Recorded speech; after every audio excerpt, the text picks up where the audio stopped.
আমাদের অনেকের মনে প্রশ্ন যে মুরগিকে কি চাল খাওয়াবো নাকি ভাত খাওয়াবো নাকি খাওয়াবো। তো মুরগির জন্য দানাদার খাবার যেমন চাল, গম, ভুট্টা প্রদান করা উচিত। এদের সুষম খাদ্যের জন্য বিভিন্ন ধরনের শস্য আছে এবং প্রোটিন সমৃদ্ধ খাবার সেগুলো মিশিয়ে একসাথে দেওয়া যেতে পারে।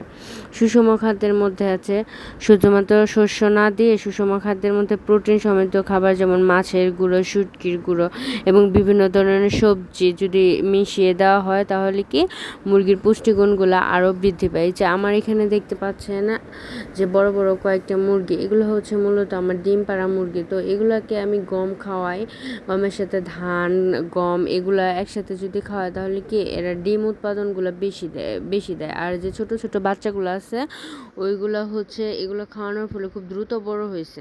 আর বাচ্চাগুলা 1-1.5 মাসের মধ্যে অনেকটা ভালো গ্রো করছে শুধুমাত্র এই ধান, গম দেওয়ার জন্য। তবে অতিরিক্ত কোনো কিছুই দেওয়া যাবে না।